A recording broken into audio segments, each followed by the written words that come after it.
So, Martin, great to see you. And you're going to be playing the Old Woolen on May the 20th, 2023.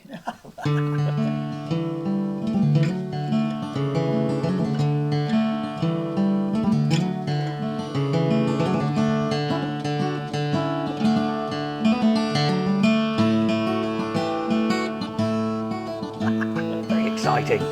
And is this going to be a combination of new, old songs? What can we expect? Honestly, that's 3 months from now. I don't know. But it's going to be good. It's going to be It's really always good. good. The thing is, at the moment, I'm just excited. I'm excited. You know, I've got a lot of new material. I've got a new record to make, which I'll have hopefully written some more stuff for by then. I've also got actually about 3 years worth of new material. Wow. In a sense, and you know, being a musician who plays traditional music and other people's songs and my own songs, I never know what's going to turn up. So there'll be lots of new stuff, I'm sure. Wow. Well, we look forward to it because it's a great space. It's like this big old industrial mill that's been completely done out. Yeah. All free parking, all seated, great sound. I love the fact that it's got free parking. Free parking, all seated, you know, as they say, but that's not all. Full bar, food, and I just thought it'd be the perfect venue. Lovely. To have yourself play. So here we are in 2023, and I know going back to, I think it's 1976 when you were supporting Steel Eye Span, I think it was. So what was it like back then, a very younger version of your good self? Well, it was an interesting period for me because at that point I'd been playing since I was 12 and I was 23. I'd made my first record for Bill Leader, Trailer Records, and all of a sudden I got this attention from a rock and roll manager who was a complete beast of a human being, to be honest. Horrid man. But he put me on the road opening for Steel Eye, who at that point were at the absolute height of their success. So I went from playing the folk club in the upstairs room with the Frog and Afterbirth to playing 2 nights at the Hammersmith Odeon and things like that, and watching the manager and his right-hand man throw 2 nights proceedings out of the ceiling of the venue in cash onto the audience. Now, it wasn't anything that I'd signed up for, but it was very interesting, you know, that the manager would do stuff for publicity. So yeah, that's what it was like. It was like, whew, bang. That is somewhat surreal. It was more surreal. Would this entice the audience to come back for? No, it was just to get attention. He would do anything for attention, that particular man. So that's what he did. So would this be around because Steel Eye Span had that big Gaudet Tay? It was after that. It was all around my hat. That kind of time, you know. So, and it was great. They were, you know, Steel Eye have always been a really good band. Still going, of course. And I had the pleasure of working with Maddie recently, and she's just fabulous. She's great. But it's a very long time, isn't it? It is. It is in some ways. I mean, so much great music came. We've talked about so much great music came from that period. And one thing I thought about, because we talked about music a lot, was what makes for a great song. Right. How long have we got here? Well, I mean, the basic constituents of a song. You've got a tune. You've got lyrics, and you've got harmonization. Or perhaps you don't have harmonization. Perhaps you just, you know, have that thing that happens when somebody sings a song unaccompanied, or somebody just plays a tune with a slide, and, you know, I don't know. It's melody, and it's emotional reach. It's emotional contact that makes songs for me.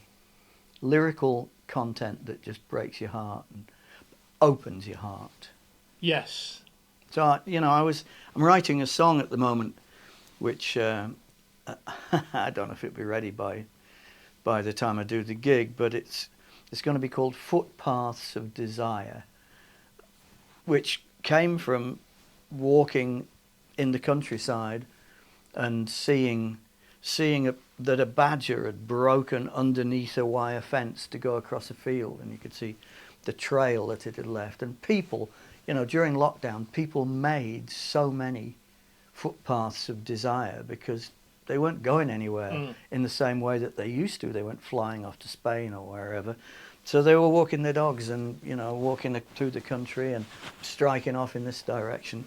And I loved the concept of that footpath of desire. And I started off by writing the song. I started off by writing about Paul Robeson. And so the first verse of the song will be along the lines of, I heard that voice on a 78 back in 1957. A voice that spoke of broken hearts, a voice that spoke of heaven. And, that's what song means to me.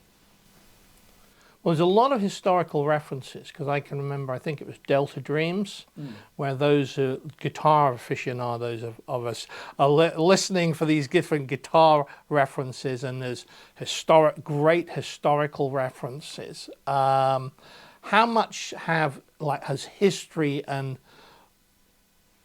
human observations fueled the sort of lyric writing? Well, constantly. I mean, I can't remember, somewhere recently I saw a singer alluding to the fact of having to write a song because the song didn't exist. Now, when you come from my background in traditional music and listening to great writers, constantly, you very often go, well, that's perfect. I mean, I was trying to write a song about the Tory government and about how they demonize people in order to further their nefarious ends. And I was really struggling with it because I wanted to include lines like, what a bunch of twats, which is really hard to set to music, actually. And then, I thought about Woody Guthrie, his song Deportees. And that's the song, basically, that I wanted to write, but it was written. At other times, the song isn't written, so you have to write it yourself. Well, we have had some, I would politely say, some fairly surreal moments in the United Kingdom, to the point where you just go, what?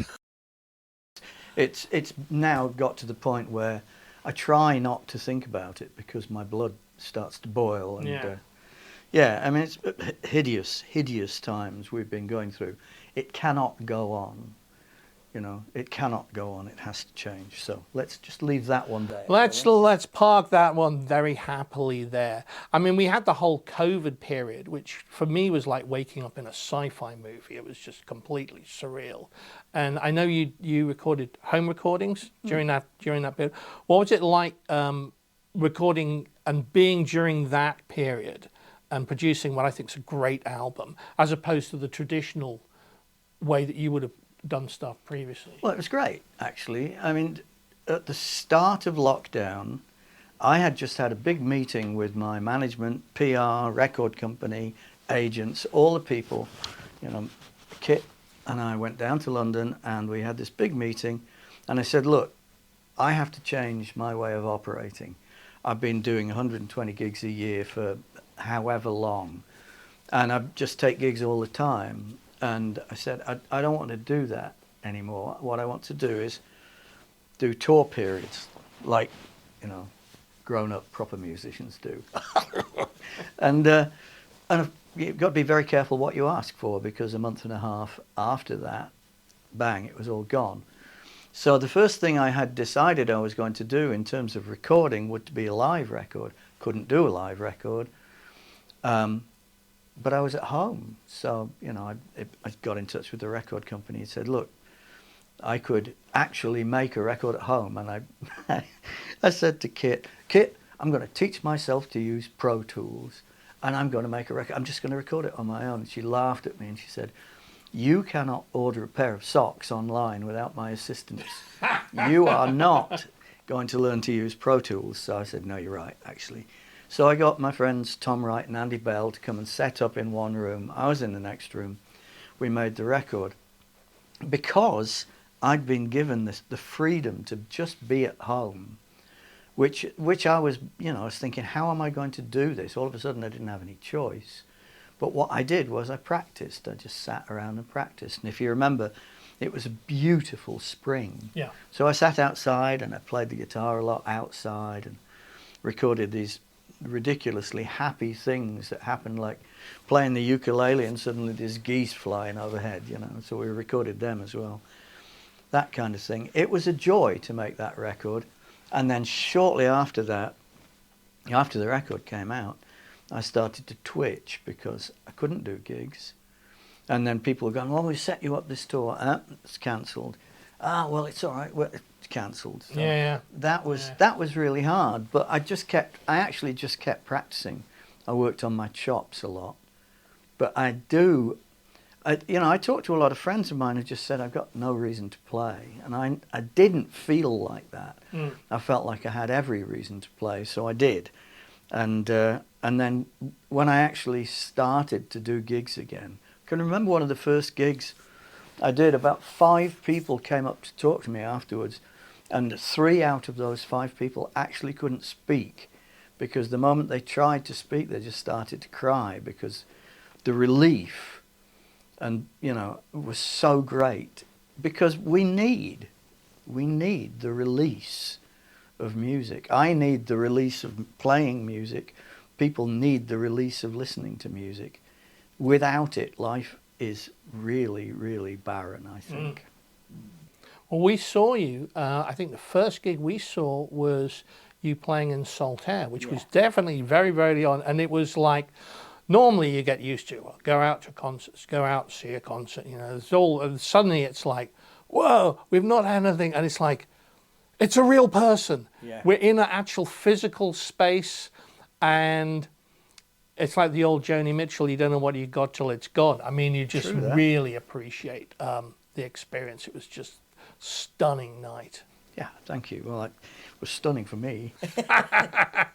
They're all stunning for me. I did a tour in September, October of last year, 2022, and it was 20 gigs in 21 days, because it was that thing of doing a tour, And I got to the end of it, and at other times in my life, I would have gone, whoa, I'm tired. And it didn't. It just came back and went, I feel great. Can we do another one now? It was fantastic. It was just an amazing sensation to be traveling around, to be doing these things, to feel really good about the material, about the performance, about the sound. Everything felt right. It was just great. And of course, we now have the Magpie Arc, where a lot of people would go, oh, he's playing an SG. Yeah, well, yeah. So how did that come about, and what's it like playing in that band compared to sort of like playing solo? It couldn't be more different, really. I mean, they asked me to join the band on the condition that I played electric guitar, and the band is. This all started before lockdown, so we were in rehearsal and starting to record, and then bang, it was all gone. But in the meantime, we'd really got a lot of material up and running. And then during lockdown, one of the members, Adam Holmes, he basically revised his plans, and I can't do this, So we had a band with an album's worth of material, really, which we released as 3 EPs. Yeah. And then there were no gigs. And so we did that. And then all of a sudden it began to open back up. And at that point, the nerves kicked in for me, because, I can sit and play electric guitar, but to be on stage with a really great rhythm section, doing these songs, which are not the easiest of songs, with a pedal board in front of me.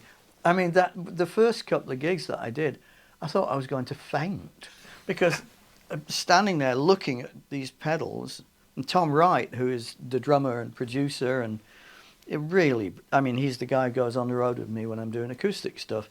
He set up this programmable pedal board, all these different pedals, and I'm going, is that right, that one?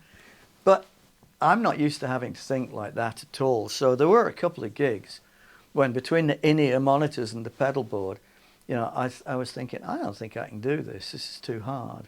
However, last weekend we did gigs 16 and 17, and they were fantastic. And I just feel like I'm playing stuff that I couldn't play previously because I've never been given the opportunity to play. You know, so, and now we have Finlay Napier in the band, who's a great writer, great singer, lovely man to stand next to. So I've got Findlay and then Nancy Kerr and Alex Hunter playing the bass, who's wonderful.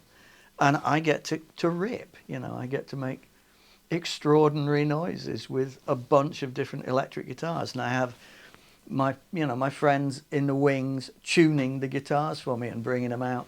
But because, you know, I'm still playing in mad altered tunings and, you know, high capo positions. There's one, for those of you who are guitar players, there's one song which starts in the key of D.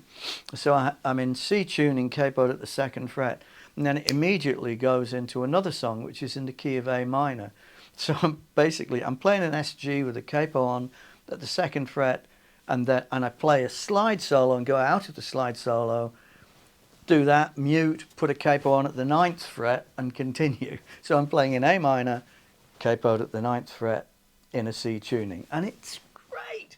But when you're first doing that, there's an immense amount of space to really screw it up. You know? Yes. It's great. It's really good. Well, I remember once seeing, I think, Jackson Browne, who had the largest assortment of acoustics. I actually looked and just thought, what's going on here? 13 or 14, I think. It was insane. And I'm thinking, Nah, it's not. okay, now you're encouraging me. I need to do my bit and certainly go out and purchase some more. Quite. Purchase some more. No, Jackson loves acoustic guitars, and he has a really interesting relationship with them in that he will have, you know, sort of 3 old Gibson Royce Macs. They'll all be tuned differently depending on how they want to be tuned. I mean, is that thing of, you know, sometimes you get a guitar and it's in standard tuning and you go, it's all right. And then you drop it by half a step or a whole step, and then you drop it further from that, and you end up with a guitar that roars and really wants to speak. Because they're not all the same, as you well know. Well, one of the things, I mean, I never played outside normal tunings until I met you. And we started talking about alter tuning, and so I was going, oh my God, it's hard enough playing a standard tuning. And I think you said, yeah, but it makes it a lot easier in a lot of things. And some guitars seem to love certain tunings. They do. And it just completely, totally changed every way of thinking, you know. And the guitar you were playing earlier on, that was, for those who, there will be people watching this who will be fixated on what you play. That was made by? It's made by a man called Rory Dowling in Pittenweem in Fife, and his company is called Taran Guitars. And I've known Rory for probably about 12 years now, and I've watched him develop. He's a very canny man. He made guitars and he kind of sent them around for people to try. So, you know, he'd send you a guitar and say, would you please send it on to so-and-so? And so a few years ago, I got a guitar that he'd made, and I called up James Fagan and said, I think you need to see this. And he ended up owning that guitar. Meanwhile, Rory and I were talking, and you know, he'd come and see me and he would play and listen to me play these various guitars that I own, and he said, would you be interested in making a guitar? And I said, yeah, I would, yeah. And I really like 12 fret guitars, so I showed him this very old Martin, a 1931 Martin that I had at the time, and I said, listen to this, you know, this thing is light, it's 12 frets, you you think it's going to sound a certain way, and it doesn't. It's just enormous and brilliant. And so we started there and ended up here, which is it's a 12 fret guitar. It's got a slanted frets, so the bass strings are longer than the treble strings. It intonates beautifully. It has a beveled armrest, which is really comfortable, and it has a little monitor, if you like, on the top bow, little sound port, which throws the sound in your face. And it's a great guitar, and I've got the pickups right. And so basically that's the guitar that I've played on all my gigs for the last 2.5 years. Wow, and you settled on which kind of pickups? Well, it's got a K&K Trinity, and one of the last half dozen Highlander IP2s that was made, because unfortunately Highlander are no more. I was going to say, I mean, they're sort of like rarer than... Well, they're just gone. Yeah. So it's very sad. I don't, but I'm just, I can move, I can move at times. It says here.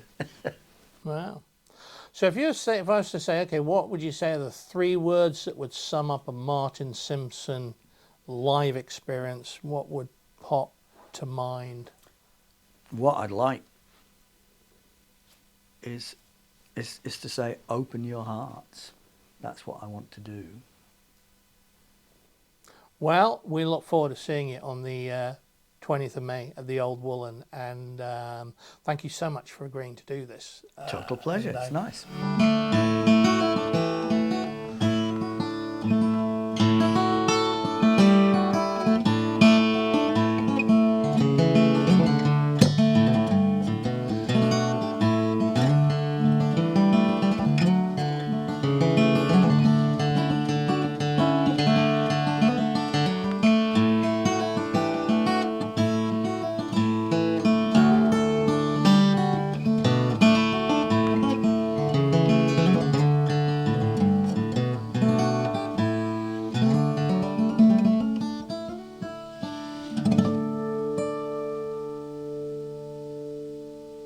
For those people who want to check us out, if you go to martinsimpson.com, you'll see all Martin's tour schedule. And if people are interested in buying your CDs from the site, and also I think Bandcamp as well. Yep, and there's also a Patreon site now. You can join up with that, and you can get film of work in progress, and you can ask me questions direct, and I answer those on film, and it's just a way of kind of being more involved, and I like it a great deal. It's really working, so lots of room for people to join that. Patreon site, which will be found from... If you look me up, it will direct you to it, I'm sure. Excellent. Thank you so much. Great pleasure, Nick, always.